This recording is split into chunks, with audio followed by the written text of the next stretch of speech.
তো যে কোনো রান্না একই রকমভাবে সবসময় রান্না না করে যদি একটু ধরনটা চেঞ্জ করা হয় তাহলে খেতে কিন্তু অনেক বেশি মজা হয়।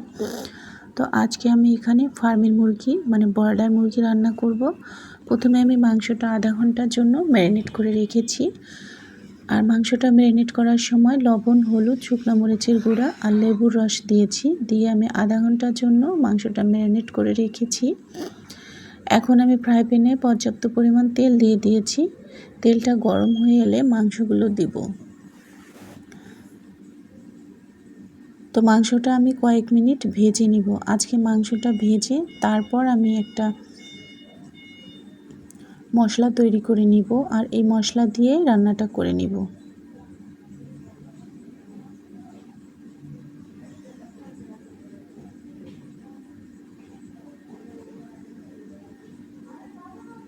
তো এভাবে আমি কয়েক মিনিট ভেজে নিব।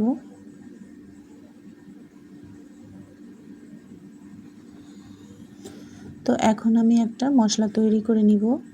এখানে আমি নিয়েছি পেঁয়াজ, টমেটো, গরম মশলা, আস্ত আদা রসুন, জিরা, সব কিছু আমি একসঙ্গে ব্লেন্ডারে ব্লেন্ড করে নিব। আর এদিকে মাংসটাও আমার ভাজা হয়েছে, এখন আমি উঠিয়ে নিচ্ছি।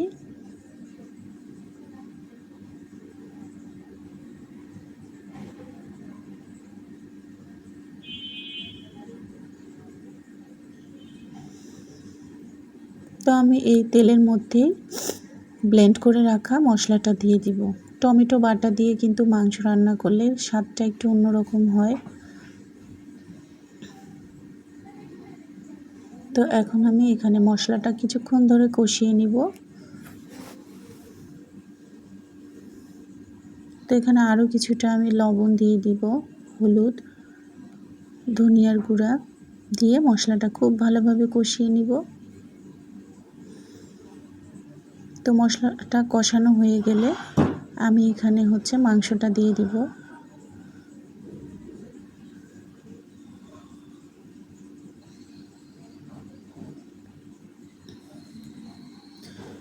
তো এইভাবে মাংসটা রান্না করলে আপনারা রুটি বা পরোটার সাথেও খেতে পারবেন এবং গরম ভাতের সাথেও খেতে পারবেন।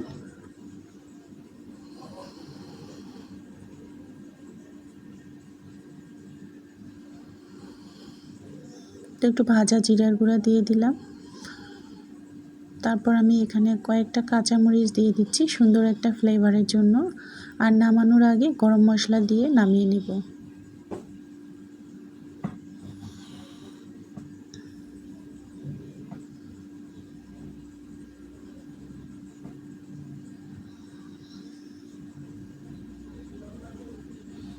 তো সামান্য একটু আমি গরম পানি দিয়েছিলাম মাংসটা আরেকটু সিদ্ধ হওয়ার জন্য। তো ঝটপট আমার তৈরি হয়ে গেল।